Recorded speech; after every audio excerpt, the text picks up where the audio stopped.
Let's get ready to remake! I am Mike McG from YouTube's Mike McGTV. Rosebud. And the Three Geeks podcast and I officially welcome you to the ultimate movie nerd and fan competition. Get away from her, you bitch! Prepare for the remake revolution. Here we go. Teams battle it out for geeky dominance as their movie reboot and remake ideas face judgment. Each team's idea lives and dies by 4 specific categories. They are story pitch, I'll be back. writers and directors, I am Iron Man. casting, I am the father. and marketing. You are tearing me apart, Lisa! When all is said and done, One shall stand, one shall fall. There can be only one. and the world shall know whose remake is truly revolutionary.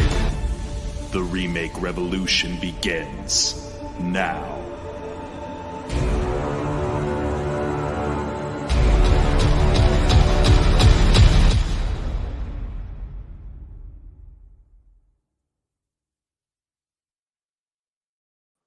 Hello, everybody. Welcome to Remake Revolution. We took a bit of a hiatus on doing this show, but by popular demand, we are back with 2 of our favorite teams. Jack is going at it alone today. His partner could not make it, but I want to welcome Jack from the Scribbler. Jack, how you doing, buddy? Good. How's it going? Thanks for having me. Yeah, I'm very excited to see what you've come up with. You're famous from the Showgirls remake that we did a few years back at this point. Which remains the highest viewed video on Mike McGTV. So, Oh, well, thank you. I stand proud on that one. and then we've got Team Some Nobodies. How you guys doing today? Doing all right. Yeah, I'm great. Yeah, I am. I seriously, that intro music is so friggin' intense that I don't know if I can like match up to it. Like I was listening, I was like, God, this is hyping me up. I got to get into this. I'm sure you guys will be good. I cannot wait to get into this. So we decided, since we've got Winnie Pooh, Blood and Honey coming out very soon, it's a horror take on Winnie the Pooh, and we've got a Grinch horror take coming out also very, very soon, that I would let these 2 pick one of their favorite childhood films or IPs and turn that into a horror revisit, and I am very excited to get into it. I'm going to go ahead and start with you, Jack, with the pitch. So, Jack, tell me all about the pitch. What's your story? All right. So the movie that I am going to redo is Air Bud, turned into a horror movie. Is it okay? I did write like a short synopsis plot. Is it cool if I go into that? Absolutely, man. After your script for Showgirls that you guys did, go for Excellent. Okay, so we open the movie. We have the trainer Norm Snively. He's standing there. He's got a basketball in front of him, and there's a dog there. His name is Buddy, and a dummy. The man passes the dog a basketball, and the dog is able to bounce the basketball from his head at supersonic speed, blasting it through the dummy's torso. Norm is told by the brass that the mission will soon travel with Dennis Rodman to North Korea. While the cover mission is that that Buddy is going to perform basketball tricks with Kim Jong-un, the secret mission is that they're going to assassinate the dictator. So, unfortunately for American interests, Buddy escapes later that night. He winds up in a small town. Josh Fram, who's a young boy who's just moved into town with his mother Jackie, who's just accepted a new job as a conceal and carry weapons expert. She thought that the change might do good after losing their father. Lonely, Josh plays basketball by himself at an abandoned church. The school bully, Larry, intimidates Josh and then beats him up for playing on his court. Josh meets Buddy one day after school, and after they bond after Josh feeds him just his after-school kielbasa.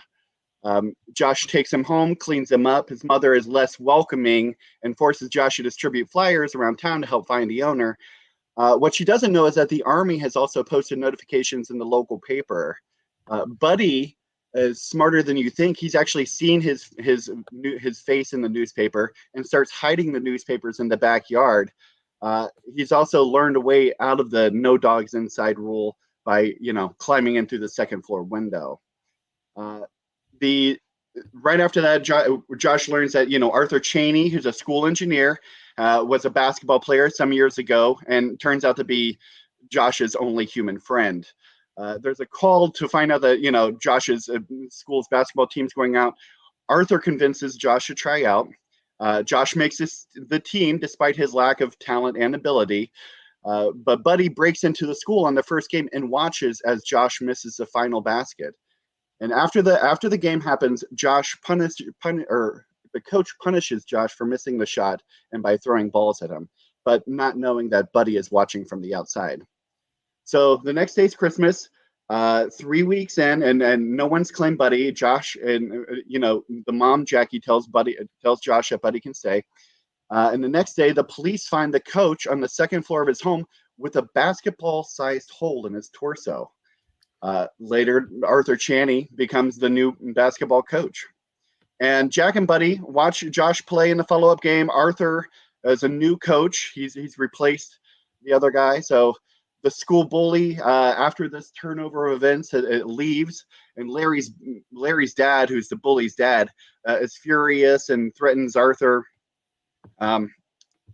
So later that night, Larry's playing outside on his home court. This is the school bully. And his dad's watching basketball on the TV. Larry hears a rustle in the bush, but is relieved to find Buddy the dog there hanging out. And they play a little ball, a little bit. But on the next check, Buddy hits the ball so fast that it takes Larry's head clean off. His father comes out only to find his headless son. Billy looks up to see Buddy standing on the roof holding a basketball in his mouth, and then shoots the ball so hard into Bill that his head smashes down into his torso like a turtle retreating into his shell. Norm Snively connects the crimes. He's out to find Buddy. Josh takes Buddy to a secret location somewhere off the island to get him away. And for the first time, Josh sees Buddy use his basketball talents for violence. As he has to defend himself against Norm Snively, the person who's come to take him away. So in the final act, Josh's team is losing. The dog Buddy is now on the secret island. And what's worse is that they're 2 players down. And so now marks the triumphant return of Buddy. Buddy has gotten off the island. He's come to see Josh's basketball game. There are no rules that say that dogs cannot play basketball. True. Buddy makes all the difference when he comes within just like a couple points. But so he's ended up playing the game. They come very close to winning. But at the final buzzer, Josh fails to make the shot just because he sucks that bad at playing basketball. So after all the headbutting of balls, Buddy's ability for restraint has become severely deteriorated. And so finally, the game's over. The home team has lost. But as the audience goes to leave, they realize that the doors are locked. And that's when they hear the bouncing. And right after that, we go into like split screen. It's very much like the movie Carrie. Balls are being sent into every direction. People are being decapitated. Arms are blown off. Basketballs explode like cannonballs at unsuspecting audience members, and blood just pools all over the court. Josh comes into his final confrontation after losing his leg. Buddy's covered in blood and gore, balancing a ball on his nose. Josh tries crawling away, begging for forgiveness from the canine, but it's almost too late until finally Josh's mom, Jackie, fires out from the crowd, killing Buddy on the basketball floor. The final scene we have is that Josh and Jackie are burying Buddy next to the church court basketball court. It's dark. Josh shoots his last basket, and he finally makes it. It's the first shot he's made in the whole movie. The ball rolls over Buddy's grave, and finally we close in as the ball gets pulled down into the dirt, and we hear barking near at the end. Wow. Airbud, Cujo, and Carrie rolled into one. Yeah. That's fun. I just watched that whole movie in my head as you were explaining it, and I wish I could see it. That would be awesome. But I've Blood, got gore, the John and whole shebang. Justin here. They're gonna go ahead and ask you some questions about the plot. But kudos, that was fun. Thanks. Justin, I'll let you go first. I don't think I had any questions. I mean, very well thought out. I mean, as a golden retriever owner, I was interested in hearing how I was going to murder the people, but it's very, very good. Thank you. Thanks. Okay, I have a confession. I've never seen Air Bud, so I was on my phone looking up on Wikipedia. I've never seen it. I've never seen any of the movies. I had not until recently. I had to rent it on YouTube, so I hope that this was worth it. The sequel's Airbud Goes to Prison. That'd be great. There's so many sequels. There's like 6 of these things. But no, I don't have any questions. I figured it all out because I was like, wait, there is a guy. Like I thought it was a play on Dick Cheney with Coach Cheney, and that's why I was like, wait, huh? I don't understand this, and it makes sense after I Wikipedia it. But I don't have any questions for the pitch right now. Well, thanks, John Justin, for wasting our time. I'm going to go ahead and pull up some nobodies. All right. Thank you, Jack. Yep. All right, Zach and Dylan. What movie have you guys decided to remake? Before Zach we has get a into tangent. this, I have one quick gripe. I'm not sure if you noticed this, but right here are all the Air Bud movies on VHS. As an Air Bud aficionado, I do have some questions about this story, if I may. Please. In the original story, Air Bud was part of a circus crew, and that's how he gained his powers. I don't know if I understand how Air Bud got the power to hit basketballs at supersonic speed without crushing him on his own face. Also, military. It was a military dog. Yeah. Also, being an aficionado of North Korean basketball, I know for a fact they have a no dog allowed rule, and that kind of throws a wrench in all of your plans. So, other than that, I love it. As an Air Bud, I am an actual fan. I've watched all 11 movies and the series over and over again. So when you said Air Bud, I'm like, all right, I'm in. Did you pull those out? Turns out like, there actually just is a now? rule against No, dogs. they playing were there basketball. when this show, Right, this yeah. video started. Those were there. I literally sent a video of Dylan. I was like, these are right Yeah. behind me. I've been watching these on VHS all week. There's 11 Air Bud movies.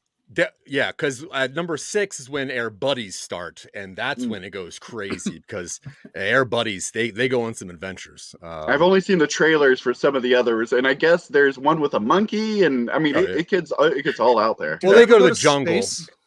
They go to space, yeah, with the Okay, monkey. cool. They do some treasure hunting like Indiana Jones. They meet a camel there. That's pretty cool. But yeah, the first 5 where Air Bud is an extreme athlete is an incredible series of movies. So good job. Thank you. All right, guys. What movie did you guys choose? Okay. So I don't know if this is a universally beloved or even known, but it was a monument in my childhood VHS watching, and it was a movie called Camp Nowhere. And it had Fantastic. Christopher Lloyd. Okay, cool. Good. We're off to an okay start. We were worried that maybe nobody outside of me had ever heard about this. Decided to do it as a horror movie. So I also have a little plot synopsis here that I'm going to go through. So we start. 5 kids are getting dropped up by their parents at what they are telling them is a theater camp on the last summer before they go to college. Their parents were like, you need, oh, hey, there it is. Yep. You need to, you need to do some post-academics, some extracurriculars. They're like, no, we all signed up for a drama camp with our old drama teacher. You remember her. And they're like, wasn't she fired and disgraced? And they're like, don't worry about it. Now she runs a camp. Parents don't question it. They're going on a flight. They're going to leave town for a few days. So they're like, we'll drop the kids off. They'll do some drama stuff. It'll look good on their applications or resumes or something like that. Drop them off. 2 cabins. They look old. They look shitty. Can I swear? Sure.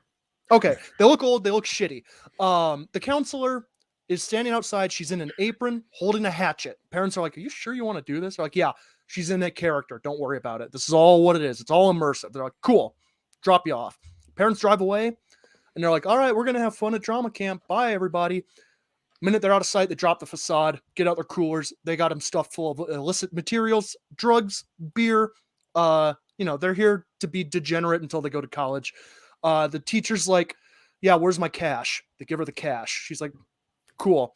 I'm going to be in the other cabin. See ya. And they're like, wait a minute. You know, you're going to run this place a little bit, right? And it's like, well, for you guys, no. And they back and forth a little bit. And eventually they convince her, like, you know, you're here as well, whatever. She's like, all right, you know, like maybe I'm into this. She also has a staff on hand, 3 kind of shady looking characters. And the kids comment on this. She's like, I got it from my other job. They work with me up there. Kids don't question it. They start getting drunk. See a flashback. They were all in drama class together with this teacher. Teacher's giving a lesson on acting technique or something like that. Set up all the relationships, incoming disaster. We see that the students all have a little Adderall drug ring going. They're all exchanging pills with each other. Teacher's good with her job, cares about her students. Rest of it is, you know, standard drama stuff. Go back to the modern day.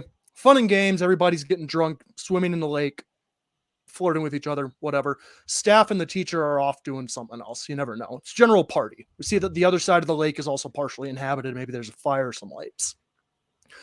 Kids start getting inebriated. One of them disappears in the middle of the night.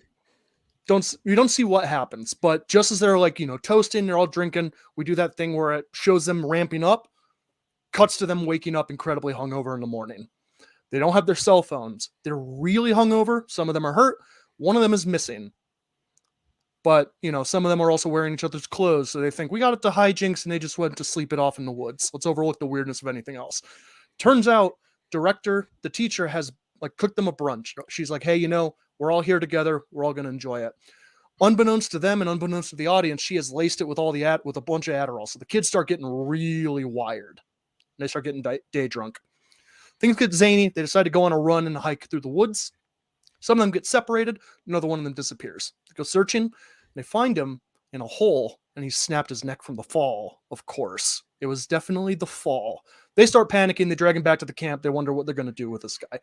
Stash the body. They're like, all right, we got to make him look like he's sleeping. Like, we can't have this guy. Like, one of us has disappeared already. One of us is dead. Like, holy shit. Teacher comes back, starts kind of like messing with him. You know, it's like, I'm going to go, oh, he's sleeping. Like, you know, been drinking a lot. I'm going to go make sure he's okay. Stuff like that. While she's in the cabin, one of the staff members comes out with a hatchet, starts attacking him. Just immediately like walks up and is doing the immediate threat and walk and starts going for it. The kids fight back and wind up killing this guy effectively. In a moment of panic, they strike a blow just as the teacher comes out, watches them deliver the final hit. In the meantime, one of them ran off into the cabin, finds the phone line's cut. Mid-call, she's calling the cops. She's immediately just like, we were here to mess around. I don't know what's going on. 911. Partway through, just as she gets the location off onto the phone line gets disconnected. Outside, teacher is like, holy shit, why are you guys killing all these people? Like, what is going on? What did you sign me up for? And everybody's accusing each other. They're all still wired on the Adderall. Like, nobody's steady. They eventually reach a tenuous peace. We have another flashback. Turns out the teacher had confiscated the Adderall from one of the kids and then realized that one of the other kids was having a real hard time with tiredness and lack of focus to apply to all these colleges. Straight A student otherwise, but it's starting to burn out. So she's like, hey, listen, I shouldn't be doing this. Here's a pill. Paint it as a helpful situation. Paint it as like this teacher realizes the kid needs just a little bit. Unbeknownst to her, she's seen from outside the room by one of the other kids giving the pill to the student. Pinning that for later. Back to normal day. Teacher wants to go get help. They all go or none of them go. Unfortunately, tires on the car were slashed and the cars are ruined, won't drive. So they decide to go to the cabin and fortify it. As they do, they're attacked by the remaining staff. It's kind of like this fight. The teacher's like, well, what if like one of us goes out to deal with them? And then they're attacked and they break into the cabin. They take the teacher away to the other building and then they're like, hey, we got the teacher. Kids arm themselves. They have their little like lowest moment at the end of the second act. They arm themselves. They're like, all right, we're here. We're going to do this. They go to raid the second building, find out that all the bodies have been stashed behind it. So the missing kid, the kid with the broken neck, the other kid who went missing during the fight, all stashed there. Also, 2 of the staff have also died. So there's only 1 remaining. Violent fight happens inside the cabin. really knockdown, drag out. One of the kids gets whacked. And as the final blow is delivered to one of the carnies, cop lights appear outside. Night's falling. We do a final flashback. Teacher's life falls apart because one of the kids snitches on her for giving another kid drugs. She gets her job taken away. She gets evicted. She has to get a job at the local fair. And we also see that when she like confronts the kids about it, like, I took these off of you. Like, what are you doing? Like, I thought it was helpful. They're like, they just brush it off. They're like, yeah, you're a shitty actor anyway. Like, whatever. Like, we're not taking the fall for this. We got our lives ahead of you. You're all washed up. You're not going anywhere. Back to the modern day. Cop shows up. The teacher misdirects the cop, saying the kids went crazy. They're in the cabin killing people. Cop goes in, gun drawn, watches the kid deliver the final blow to the carny. Like, cop says, drop the weapon. Kid's still wired on Adderall. And it's like, what? Lights go out. We hear something move. Gun goes off. Cop puts the one remaining kid, because the other kid got shot, and the teacher in the back of the cop car. And it's like, we'll deal with this later. Other cops are getting the bodies lined up. They are taken, down the street, or I guess road in the woods. Kid goes, what happened? What is this? Kid looks at the teacher and like starts smiling, or teacher looks at the kid and starts smiling and says, not so shitty an actor now, huh? Kid starts screaming and realizes what's happened, and the movie cuts to black.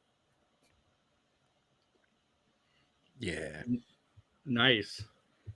That is also a movie that I really want to check out. Sleepaway Camp, sweet.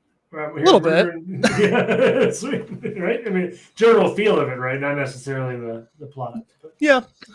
Different twist. Mm-hmm. Mm-hmm. I would like to ask, because again, a movie that I haven't seen. I had to look it up on Wikipedia while you were presenting. Difference in tone, because I'll be honest, reading it on Wikipedia, I'm like, this sounds like it's a super serious movie. I'm not sure. It's obviously was a comedy, the original. It's a zany, goofy kid comedy with Christopher. Okay. Christopher Lloyd does a lot of zany characters to convince people that he's a real camp counselor. Yeah. Okay. Yeah, and they're kids, like they're like 12 or 13. Yeah. So it's all like very tongue in cheek. He's like a drama teacher, and like think of like Count Olaf kind of. Like he puts on a lot of different wardrobes, a lot of different accents to be different characters in a movie, but he's kind of a degenerate anyway. Okay. There was a lame car in the original, an AMC Gremlin. Will there be any lame cars in your remake? Oh yeah. She drives a beat up old Ford Pinto. Nice. Yeah. I'm writing that down. Where did the carny come from? Maybe I missed it in your pitch, but it was the drama teacher's second job they got that they were qualified for after losing their teaching job. Yeah. So what we're trying to get to is that the teacher hired these carnies, or like these low-level theater people, to purposely kill them, to blame it on the kids, because the kids ruined her life. So that was kind of what we're doing, and she had to take like an acting job at like a old, it's like the mascot at a state fair or something. Yeah, or like those old Colonial Williamsburg or something. Like they're just doing like a fair acting thing, and she just gets the regular actors to come in, and they just look kind of crazy. Awesome. I can't believe you've never seen Camp Nowhere, John. Nope. Your childhood sucked. That was our biggest thing, because like we threw out a couple movies to go over, and we kind of landed on Camp Nowhere, and it's like this really relies on people knowing this movie, and we asked a bunch of people that we know. It's like, well, yeah, people know Camp Nowhere. The majority of people know Camp Nowhere, but yeah. I got that from Columbia House. It was one of my 6 movies free for a penny. Oh, right on. All right. They're still asking for that penny. All right. I'm going to let Jack. Did you have anything you wanted to ask them about their movie? No, I enjoyed that. That was like a very much a old school horror slasher. It felt good. Yeah. That's kind of what we wanted. We wanted like people to think at first like, oh, these kids are just going to beat up on this teacher again and talk shit to them, and they're scumbag kids. It's like, wait, there's kind of like something else going on here. And then the teacher kind of concocted this thing. So yeah, we wanted the slasher feel, especially the third act. Mm-hmm. Yeah, I think I especially got that when they find all the hidden bodies at. Gotta have that moment. Yeah. Which is always one of my favorite things, because I always think like, especially when the Jason Voorhees, like Friday the 13th, when everybody finds all the bodies at the end. I just think, man, for the last hour and a half, Jason's just been carrying around bodies, waiting for them to like go up the stairs, and he can't wait to, it's like he's a great prankster. You gotta hire some people to carry those bodies. Yeah, being a slasher is good, but it's just backbreaking work, honestly. A lot of setup. You got to be in shape. You got to hit the gym. Yeah, you know, you gotta have a nice core to be a slasher. Yeah. All right, I'm going to keep Dylan and Zach up. Who is your writer and director? Okay, so for this, we wanted to understand what the proper tone was. And we wanted dark, we wanted gritty, we wanted underlying comedy, and we wanted to stand out slightly from everything else out there. So we went with the writing, directing team that is behind Barry, which is Bill Hader and Alec Berg. They wrote, and then, we're going to get Bill Hader as a premiere director. This is his first solo directing gig to pull this off, to get the right tone with comedy, but also having Alec Berg back there to kind of punch up like the violent moments and some of the action. Nice. I like that a lot, actually. Barry is one of the best shows on television right now. Yeah. Yeah. And it does such a good job of keeping it light, but very dark, but keeping it light, which we really like that aspect of it. Like, keep it light. That way the audience doesn't really know what's going on, but it's just so violent that they have to hang in there until they see the end. Yeah. Nice. Jack, who is your writer and director? I was going for a very much an action comedy feel. So I went with Edgar Wright, known for Shaun of the Dead, Hot Fuzz, World's End. I thought he could do a wonderful balance between something very silly, but also something a good horror aspect as well. Nice. That's a good choice. Quentin Tarantino would have also been an interesting choice for Air Bud. You probably would have taken it, actually. John, Justin, any questions for these guys? Yeah, so good, sorry. Go ahead, Justin. No. You get a question. I was just saying they did a good job. So writer, director, Jack, Edgar Wright for you for both positions? Yep, that's right. I don't think Edgar Wright directs other people's scripts, does he? Yeah. He does? Okay. Well, kind of. I mean, I guess like he was going to do Ant-Man, which was kind of somebody else's script that he touched up first. But the majority of the time, he is the main writer, yeah. Cool. Yeah, Barry is one of the best shows on television. If anybody's out there sleeping on it, you need to go check it out. I mean, he got the Fonz his first Emmy, which is crazy to me that he had not won an Emmy prior. But, yeah. All right, Jack, let us know your cast. So my cast for let's see. For Brendan Fletcher, who is the U.S. agent, it is going to be Brendan Fletcher, who was also in Air Bud. He was also in Violent Night and in Revenant. So Brendan Fletcher would play Michael Jeter. I did that a couple times where I used people from the original movie Air Bud, as later members of the cast. So like Buck Willingham, who is the bully's dad, would play by Kevin Zegers, who was the main character in the original Air Bud, who's also been in Transamerica and Dawn of the Dead. I did Julian Dennison as Josh Fram. You might know him from Deadpool 2. He was the main character there. For the mom, Jackie Fram, I wanted to use Rebecca Hall from the movie The Night House. I think she's really phenomenal. I chose Asher Angel from the movie Shazam as Larry Willingham as the bully. And I thought Tony Todd would be perfect as Arthur Chaney, the coach. Tony Todd is in Candyman, Final Destination movies. And lastly, the hardest actor to do was who am I going to choose as Buddy? Especially because dog actors like age out so quickly. I really thought Parker from The Art of Racing in the Rain really, really did a nice job in that film. He's a beautiful golden retriever, trying to get the right tone with It's another golden retriever, and I kind of just wanted to stick with that. I thought about a couple different types of dogs, but the problem is you can't really choose a Rottweiler or a German Shepherd, right? If you do those, it already comes off as menacing. Yeah, there you go. And if you choose a nice small dog, it just doesn't break it kind of breaks the realism. So I wanted to stick with the golden retriever. I thought that was a good choice. Nice. I like how you cast the dog. A lot of people would not pay attention to that detail, but that is that is solid, man. I really respect that. And there's the picture of the dog that Jack has chosen for his film. I try finding, if you try Googling famous dog actors, current ones, it's very hard. Like there's not a whole lot of IMDb work out there for them, unfortunately.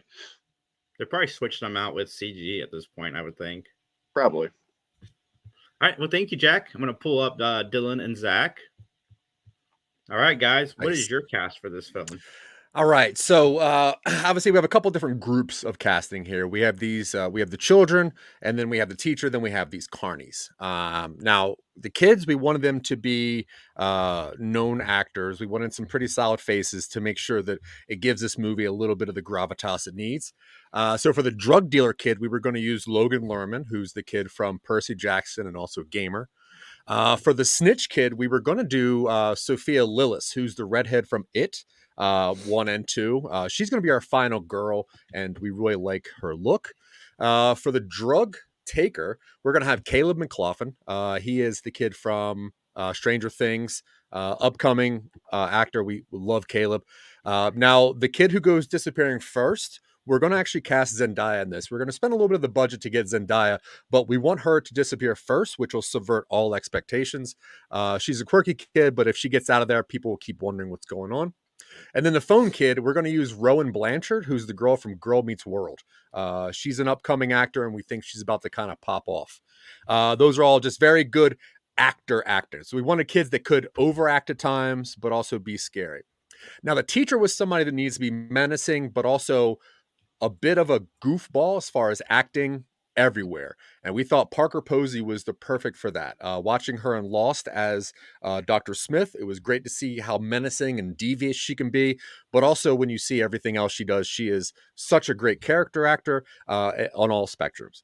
Now for the carnies, we wanted to have that cool, like early 90s kind of vibe going on. So for the 4 carnies, we had Mary Lynn Rajskub. Rajskub? Yeah. She's from...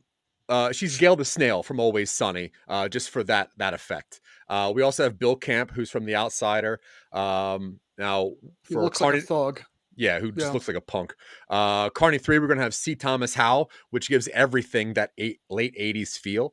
And then Carney 4, we're going to have Margot Martindale, which is everyone's favorite character actor. Now, for the cop, we're going to do Tom Wilson, who is Biff from Back to the Future. He just has like just a weird vibe whenever he steps on screen because you can't tell what he's going to do. And he's also in the original Camp Nowhere. So it does have that touch of, oh, okay, cool. I see what they're doing with that. Awesome. I want to bring everybody back up screen so John and Justin can ask questions to all of you at the same time. Yeah, Zach and Dylan, could you repeat who was the young lady? Sophie, what was she in, and what was her last name? Yeah, Sophia Lillis. That girl right there. She's the girl that's from It Chapter 1 and 2. Oh, okay. She's in a couple other things. She's Bev. Yeah. Yeah, really. She was in Sharp Objects, which is a really good show. She's one of my favorite actresses that's coming up right now. Such a great actor. Yeah. And Jack, could you repeat? You had 2 other actors. I didn't get their last names. Julian and Asher. Who were those folks? What were their last names? Julian Dennison plays Josh Fram. And you would recognize him as the main character or one of the main characters from Deadpool 2. Okay.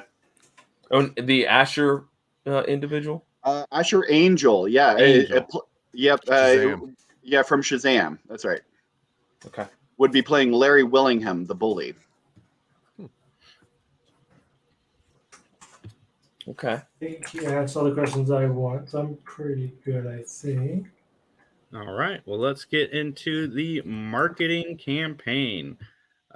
Dylan and Zach sent over some visuals, so I'm going to throw up the visual real quick. Yeah, we did make a poster that is a play on the original poster, which obviously shows what's happening here with a little bit of ominousness to it. So yeah, we just took the original poster and just touched it up with the current actors. That way you get to see the faces and understand slightly that it has a campy but also horror aspect to it.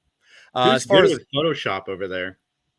me, Yeah. Nice. I guess. I mean, I made that. So now, as far as marketing goes, obviously we have this poster that's going to go up, and it's going to hit those nostalgic feelings, while also give people that oh shit, Parker Posey's in something kind of vibe.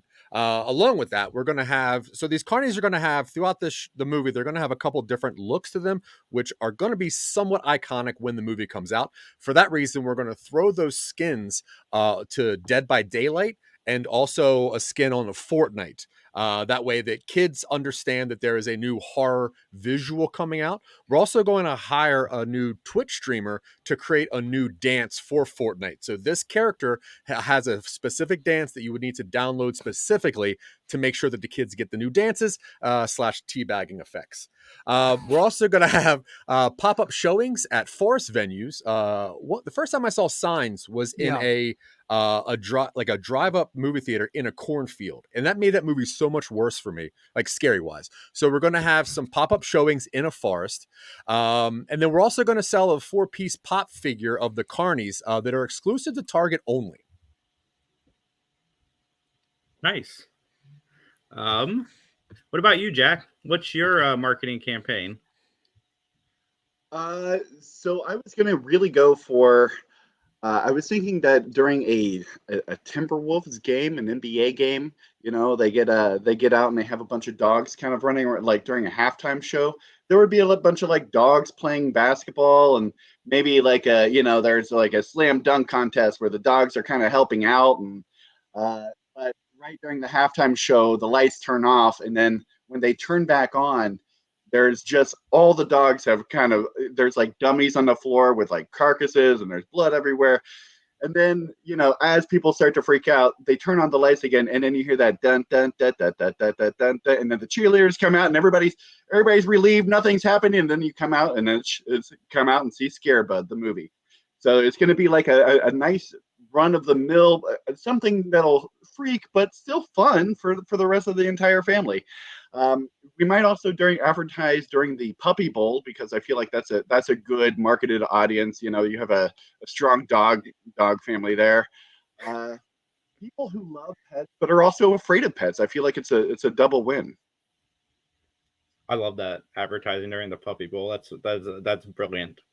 Thanks. What says Puppy Bowl more than a killer dog? That's funny. All right, let's pull everybody back on screen here. I misunderstood. The carcasses on the basketball court are human dummies. Just a bunch of dead dogs laying everywhere. It's just random. It's a bold move to market your movie with a bunch of dead dogs. Yeah, it's like, what is this, John Wick 7? My apologies. What it's meant to happen is that the lights will come off, and then it's just dogs like tearing at human carcasses. Right. Okay. Yep. The apocalypse, yeah. Yeah, and then you see the big squeegee guys, and they come out and they just kind of collect everything and squeegee all the blood off the thing. Push all those dead dogs everywhere.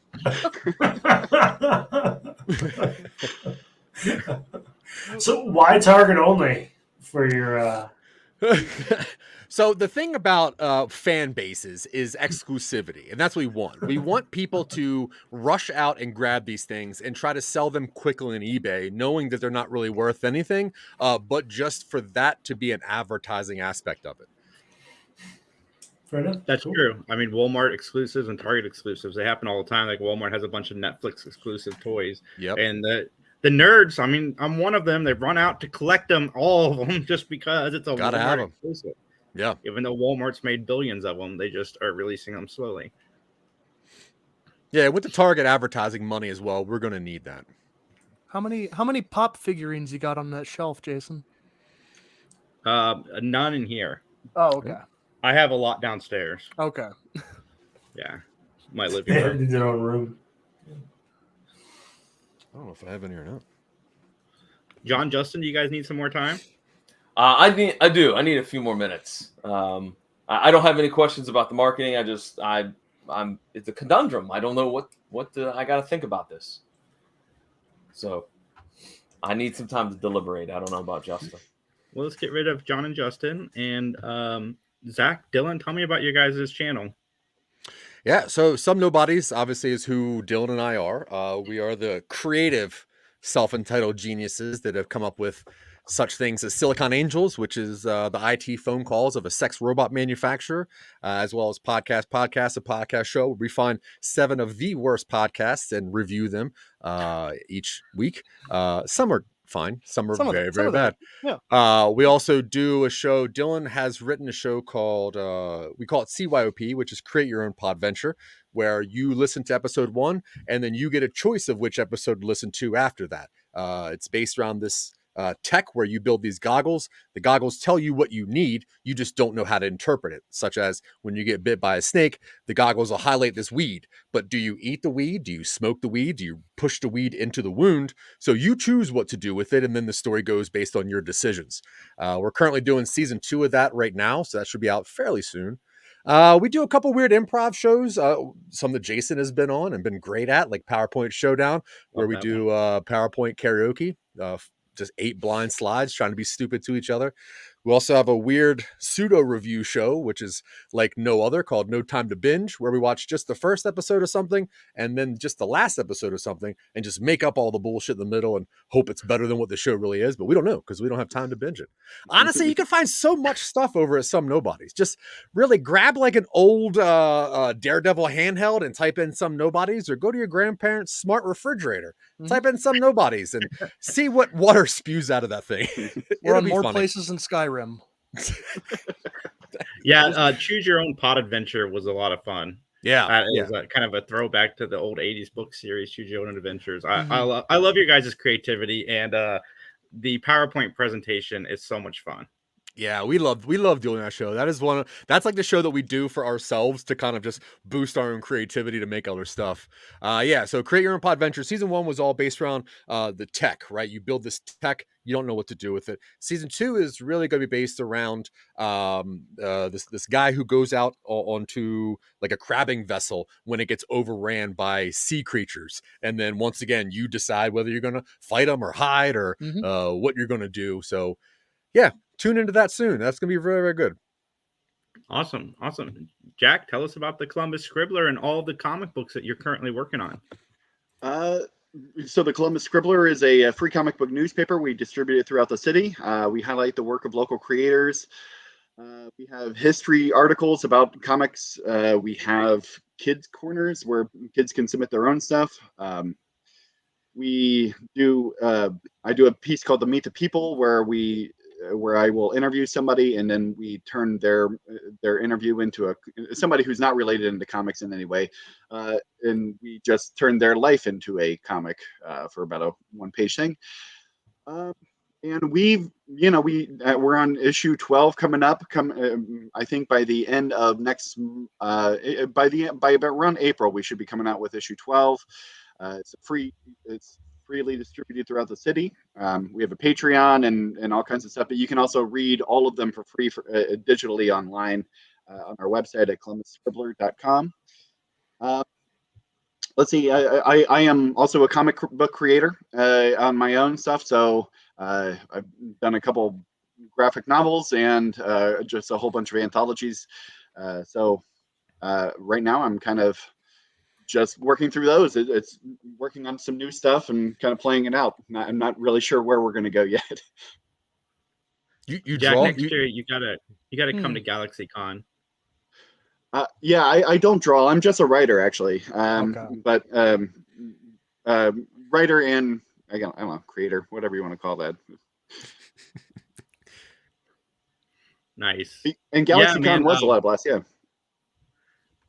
What'd you say? I said GalaxyCon was a lot of fun. Yeah, it was the last time I saw everybody there. Jason and Fanboy Expo was not so great. That's right. Yeah. Did you guys go to GalaxyCon? GalaxyCon was awesome. Yeah. Yeah, man. It was busy. Like, I've never seen a Columbus Con so busy. So take the busiest you ever saw Wizard World and about triple it. Wow, that is a lot. Yeah. I've heard. I It was heard good, insane. nothing but good things. Yeah. Did you guys go on Saturday or Sunday? We went on Saturday. Nice. I think that Yeah, was like their it was super busy. packed. Yeah, we did a panel there, and so we spent the whole day there for free. And I would have paid to go to that con. Like, I can't wait till next year because Columbus has never seen a con like that before, where people actually show up. Yeah, I remember But, Columbus. John, are you ready? Can you give me a thumbs up? All right, there we go. John, start with you. Let's go ahead and go through who do you rate for the plot? Okay, I will first off say that both presentations were very, very good. It made it very tough on me to select in a couple categories, so I always think that that's a good thing. For the plot, okay, Air Bud was out of nowhere. Like, I mean, that was a topic. I was like, what? So I dug that. But I went with the plot went for Camp Nowhere because I think it just kind of it fits together. I don't know if that's the right way to describe it, but just kind of fit together. Like the genre of horror with this idea, even though the original was a zany, wacky, weird comedy, but I could see where it would be not easily, but it could be transitioned over to a different genre with little effort, if you will. So overall, I liked it, but Air Bud, that was unique, Jack. I'll give it to you on that one. Thanks. I'll take unique. What about you, Justin? For the pitch, I really enjoyed both. As an owner of a golden retriever, I can see where he could throw a basketball through someone's head for sure. But no, I too went with Some Nobodies on the pitch. Just, not to say I wouldn't want to see the Air Bud movie, but more I'm a sucker for camp slashers, and I like almost all of them. So I'm a predispositioned to watching that movie. But very good job, both sides. Yeah, because even when camp slashers are bad, they're not. Like, they're usually at least funny. Yeah. All right. So, writer and director. Let's start with you, Justin. This one, I love Barry, but I am a super sucker for Shaun of the Dead. So I went with Jack and the Scribbler team here with Edgar Wright because I've watched, I think, almost all of his stuff, and I'm a big fan. Real big fan. I'm in tow with Justin. Edgar Wright, I think, would be, especially if he does more like a style like Baby Driver. I think that would be like a really cool way to present Air Bud, this horror flick. So I went with Edgar Wright as well. All right, we're at 2-2 right now. John, where do you fall with the cast? This was another hard one, and despite the fact that Parker's going to be a golden retriever, not a Newfoundland, I overlooked that. Everybody's a critic. I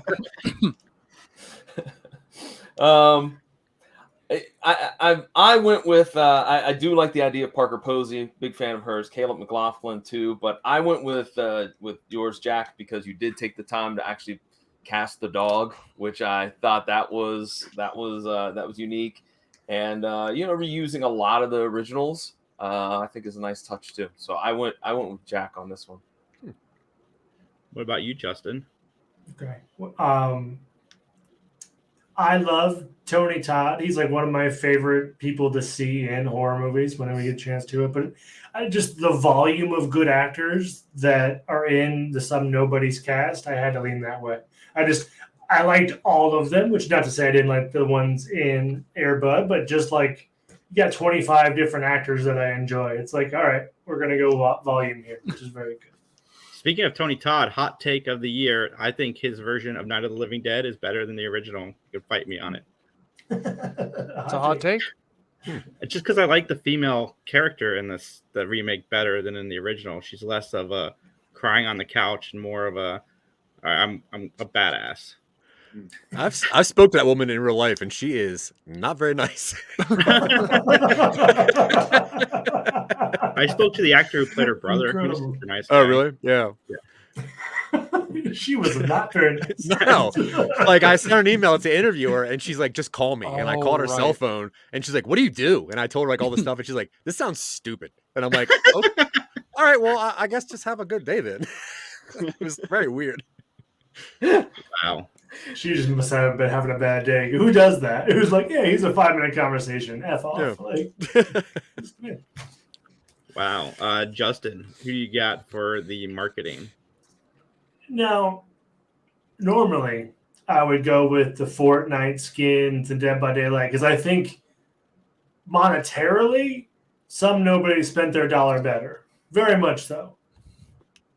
But I had to go with the dogs. With a one night Traumatize those only children. guerrilla marketing scheme. Listen, A one night only could you guerrilla imagine marketing scheme. The 200 kids that for forever are going to be marred by the moment of dogs killing people sorry. on the court. Like, there's so much therapy that's going to happen right after that. Look. I was like, we're going to do that. The only thing that would make it worse is if it was a Harlem Globetrotters game, because that's all children. Like, that's all children. The entire audience is children. Where in an NBA game, you might get like 50% kids, maybe 40% kids. You know, this one, man. Really, Harlem if it comes Globetrotters, down gets to the it, most damage. could Air Bud like beat a the Harlem pinnacle Globetrotters? moment. It's like a pinnacle moment in childhood like lives. They're gonna go back and remember that time with the Timberwolves game and saw dogs kill people. That does not sound like a successful marketing scheme. That is not success. I have no arguments. I'm not saying it's.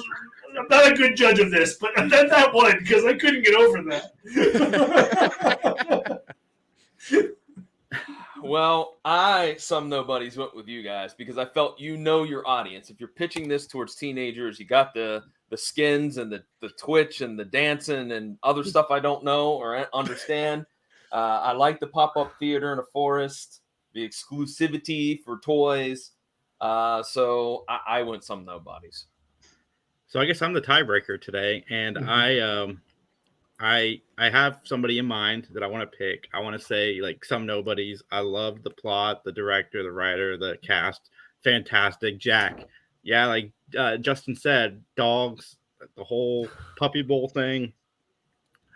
I really wanted to go with Jack on this one, but I did go with Some Nobodies just because the overall picture of the film with the director, the cast is just all lined together very, very well. And as much as I want to see dogs throwing basketballs through people, like I really want to see this. Like if we can get this to Shudder or whoever's making the Winnie Pooh and Blood Money movie, like Blood and Honey, I want to see that. But I also want to see Camp Nowhere. It was one of my favorite kids films growing up, and you know, horror and comedy seem to blend together so well.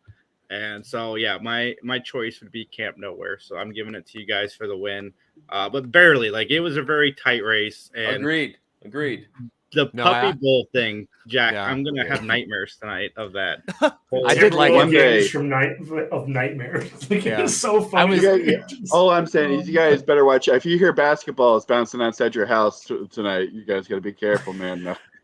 If I saw a trailer for an Air Bud remake where he has psychic abilities to shoot basketballs through people, I'm going to go see that movie. Yeah. No, I'm with you. I was very confident coming into the show until you said Air Bud, and I'm like, oh man, that's really good. I actually do love Camp Nowhere as a film, though. So it was a good choice. I'm glad you guys made that happen for me. I can't see Christopher Lloyd in the right anymore. He's gonna haunt me. Yeah. Zach, what were some of the other movies you considered? Because you said that you considered a few others. Do you mind sharing what were the other ones? Yeah, one of the first ones that we thought about quickly was we had written out like a Toy Story, but only sex toys. That got really, really weird. Yeah.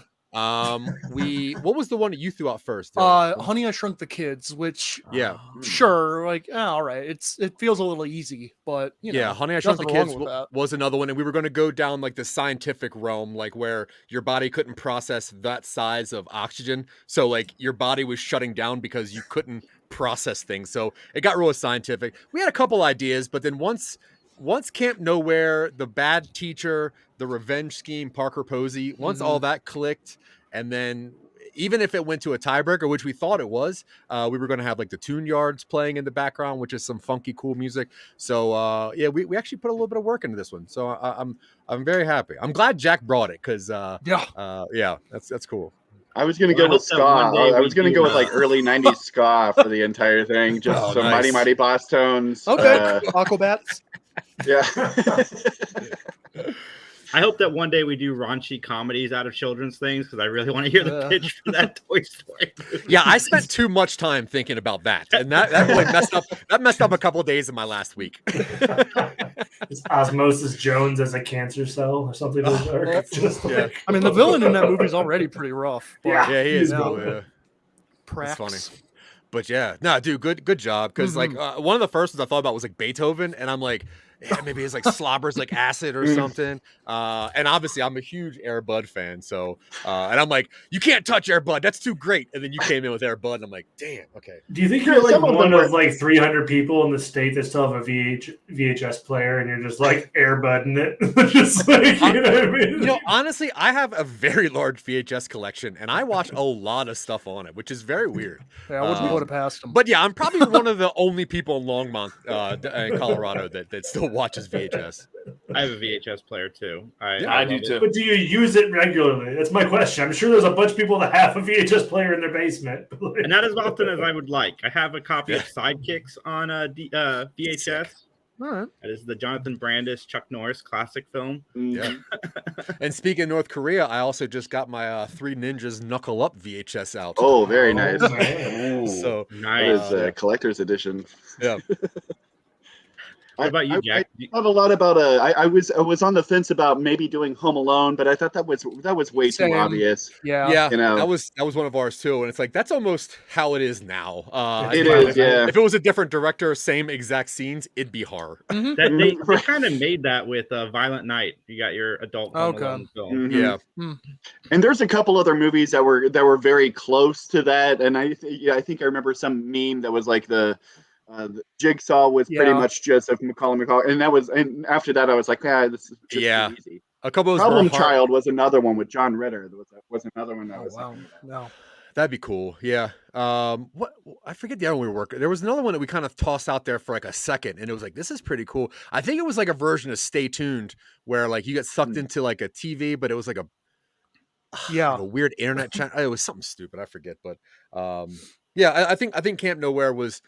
I think it turned out to be a successful, like not just like for this show or not like a fun gag, but like writing it out. It's like, wow, okay, let's put these flashbacks in here. This is actually a pretty cool story. It's got the right beats to it. Yeah, no, we liked it. I love talking to film nerds because you drop like Stay Tuned and we actually all know what you're talking about. Like that's one of my favorite comedies. I love that movie. I love any comedy where a remote control is just too big for anything. That is one of my favorite props. Like, look at this huge remote control. Obviously, I have a lot of channels. Like those two things are always linked in old, like 80s movies. Like, I have a huge remote control. You must have a lot of channels. That's always so good for me. Yep. I just need the word John Ritter on a film thing and I'll watch it. Jack, where can everybody find you online again? If you can just Google the Columbus Scribbler, where you can check us out on the Instagram, or we have Instagram, Facebook, and I think a Twitter still somewhere. Or you can also check out Disposable Fiction Comics, which is my own brand of comics. So definitely check that out. And that's on Facebook and Instagram as well. Awesome. Good comics too. I picked up a couple from Jack a few months ago. Thank you very much. Appreciate that. Zach, where can everybody find you guys online? Yeah, Some Nobodies. If you want anything we're doing, Some Nobodies on YouTube, Some Nobodies everywhere. If you're playing an old 3DS and you just put in Smarter Than a Fifth Grader, we're going to be an answer on there too. So type in Some Nobodies and enjoy the weirdness that we try to make people listen to. Nice. You guys can find John and I.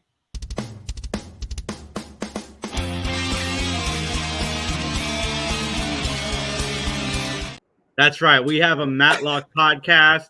So this is a long intro. We are hoping to go on tour, Solid.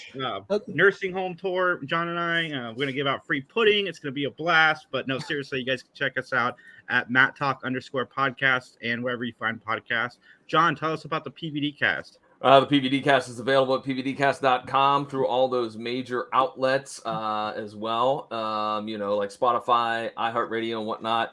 Proud to announce I'm also on CROC Radio out of Kimberley, British Columbia. So I've now invaded Canada. And you can find it at PVDcast on Facebook and Instagram. And you can follow me on Twitter. Personal Twitter handle is at PVDMVP. Yep, you guys can also find Justin and I every Sundays at 10 a.m. doing the Three Geeks podcast. And we've discovered shorts. They are the future of podcasting. So go to YouTube and type in Three Geeks podcast and enjoy all the fun that we have going on there. We discovered shorts. They're like pants, just comfy and easy to wear. And we'll see everybody again very soon. It's been 8 years. Man, and getting to know you guys has been awesome. I got to work with Halia. You guys went from 3 geeks to about 30, like reproducing like rabbits. Cut this It's out, honored to be a part of your adventure. I look forward to seeing